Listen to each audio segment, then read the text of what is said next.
Muy buenas tardes, saludos Duen de nuevo, saludos Iberos, muchas gracias por estar ahí.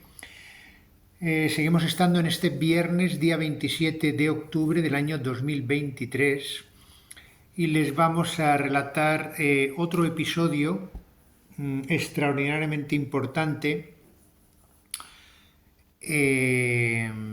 pues que debemos profundizar. Alejandro Magno, Dios ve Alexandre, vino a hacer una labor que todavía nos queda mucho por descubrir y que gracias a Dios Todopoderoso estamos en ello. Pero bueno, así de entrada, para que ustedes vayan tomando conciencia, les voy a transmitir que hemos llegado a la conclusión certera, absolutamente certera, de que Alejandro Magno, Dios ve a Alexandre como Alejandro Magno, no mató a ningún ser humano. Es muy importante lo que les estoy transmitiendo porque es trascendental. Él, la segunda existencia que tuvo de cara a nosotros, es decir, no solo con el compromiso con Dios Todopoderoso, faltaría más, él tuvo que hacer lo que tuvo que hacer, pero a nosotros, ¿qué nos transmitió? Nos transmitió el valor más alto que existe, que es la justicia. Ya lo hemos dicho, el triángulo de la justicia, la sabiduría y el amor. La virtud más elevada del alma es la justicia y, por supuesto, la más difícil de ejecutar, porque no todo el mundo está preparado, capacitado, tiene los atributos necesarios para poder ejercer la justicia. Así que vamos a leer un poquito más del libro Lendanik, escrito por Alman, recordamos, y basado en las enseñanzas de Alexandre Eleazar, y del libro de los Bere. Y dice así en la página 116, es cuando ya los cosacos alcanzan al emperador Omaizoi en Clermont-Ferrand, en el sitio exacto donde les transmití nuestro viaje por Francia, el sitio exacto, la plaza de la Rodade se llama, en Clermont-Ferrand. Allí es el sitio exacto donde murió el emperador Omaizoi y se lo recuerdo. Dice así en la página 116, leo textualmente. El emperador llegó a una ciudad hoy conocida actualmente con el nombre de Clermont-Ferrand, junto con Moisés y los demás jefes payos. Allí estableció su campamento y comenzó a organizar los preparativos para su defensa.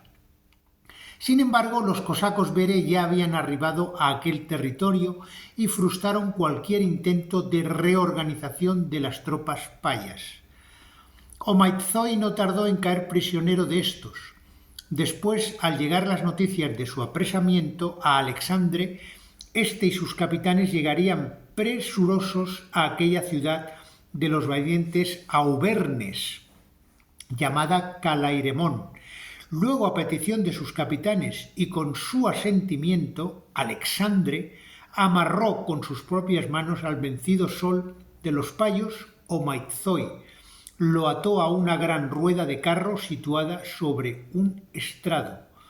Fue sometido día y noche a las burlas e insultos de los lugareños, de las tropas Bere y de otras muchas gentes venidas de las ciudades y aldeas cercanas, los cuales querían ver la humillación infligida al otrora dueño del imperio más grande de la tierra. Así lo tuvieron hasta que murió a causa del hambre y la deshidratación el día 19 de enero del año 3589, antes de la era de los cristianos.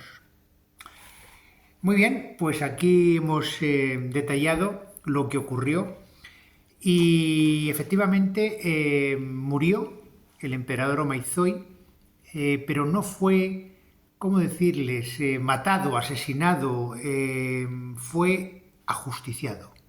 Fue ajusticiado en el sentido de que se le indujo a la muerte, faltaría más, pero no es lo mismo inducir a la muerte que matar, que asesinar, como le queramos llamar, como lo entendamos mejor. Por lo tanto, ¿qué es lo que vino a hacer aquí Alejandro Magno? Vino a enseñarnos cómo ejercer la justicia.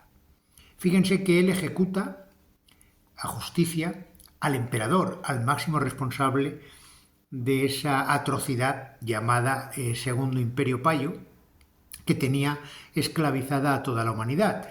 También ejecuta, por supuesto, como pasó en Caide, a todos los títeres de ese emperador y de ese imperio, pares, lores y demás gente que se podían considerar con algo de poder o de autoridad y que tenían la desfachatez de mirarle de igual a igual a Alejandro Magno. A toda esa gente, evidentemente, como no había manera de bajarle los humos, para que lo entendieran, había que ajusticiarlos.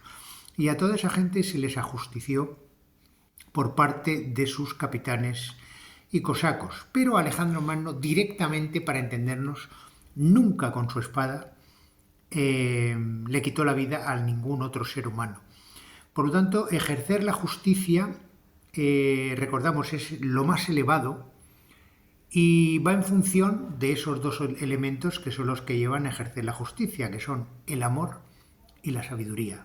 Alejandro Magno había nacido ya del huevo de Marta, como ya hemos dicho, por lo tanto tenía esos genes de guerrero, de la madre, o sea, de Marta. O sea, vamos a decir, el semen, para entendernos, era el de Jesús, siempre es el semen de Jesús, que es el original, pero cada shuride, en el momento de hacer la felación, lo ensalivaba, por lo tanto modificaba genéticamente el semen que había surgido del miembro viril de Jesús y lo adaptaba, lo hacía suyo, lo asumía, y al asumirlo mediante la saliva, cuando lo tenía en su cavidad bucal, modificaba genéticamente y le añadía, le transmitía sus valores intrínsecos de ser, de esa hembra, de ese ente, de esa alma, ¿correcto? Y eso es lo que ya recibió Alejandro Magno cuando él nació, ya lo llevaba dentro. Por lo tanto, se combinaban ahí lo que traía como Jesús y por lo tanto de Maestatu y de Dios Todopoderoso con lo que Marta también le transmitió como guerrera, vamos a decir, ¿correcto? Por lo tanto, ahí él pudo ejecutar de una manera extraordinaria y ejemplar lo que es la justicia, porque combinó ese amor que él traía intrínseco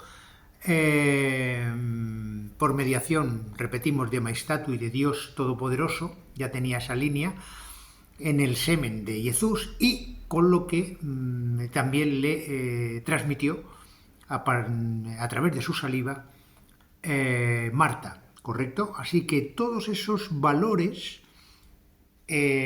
combinados armónicamente e inteligentemente dieron esa personalidad, vamos a llamarla, discúlpenme la palabra, esa forma de ser inigualable en esta tierra, que fue la de Alejandro Magno. Nunca, nadie jamás había combinado esas tres fuerzas con tantísima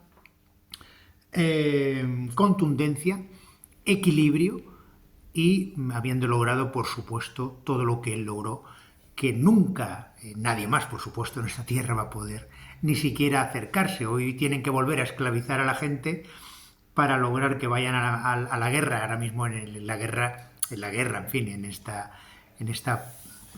aberración que está ocurriendo entre el Estado de Israel y los palestinos. Nos dicen que el ejército israelí, que los obligan a ir exactamente igual que hacía el emperador Omaizoy, con amenazas, con chantajes, con coacciones y con imposición total. En cambio, los Bere, el ejército de Alejandro Magno, fueron todos como hombres libres, porque ellos decidieron ir a luchar por Alejandro Magno, por el amor, por la verdad, por la justicia, por la sabiduría y por la eternidad, y por Dios Todopoderoso y por Maestatu, por supuesto. Así que es diametralmente, no tiene nada que ver una visión con otra visión de la vida. Alejandro Magno nunca mató a nadie, él directamente. Siempre lo hacían sus cosacos y sus capitanes.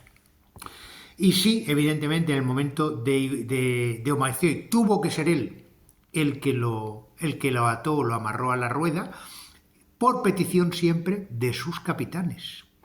Lo hemos leído, por petición de sus capitanes. Y ahí es cuando él sí es el único momento que asume la responsabilidad de quitarle la vida a un ser humano, como fue el caso del emperador derrotado, porque él tenía que hacerse con esa responsabilidad, esa autoridad sobre toda la humanidad, y la forma que tenía, evidentemente, era de ejecutar y de ajusticiar al emperador.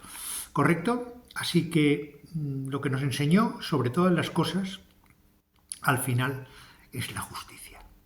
Eso que intentamos ahora transmitirles a todos ustedes en este mundo en el que la justicia nadie la entiende. Nadie la entiende porque todos son intereses, modas. Esto se puede decir, esto no. Por lo tanto, la justicia ahora es cambiante, es otra moda. Depende de quién esté en el poder, pues la ejerce de una manera o de otra. Las leyes, hace su legalidad. Por lo tanto, estamos hablando de palabras mayores. Yo les recomiendo que vuelvan a leer este trocito de cuando acaba la guerra de Troya. Es muy instructivo. Léanlo tranquilamente, fíjense cómo actuaron en todo momento los cosacos, los capitanes, el mismo Alejandro Magno, y cómo realmente lograron acabar con ese imperio de forma magistral, cortándole la cabeza, por supuesto, al máximo responsable. Muchas gracias, eskerrik asko, agur.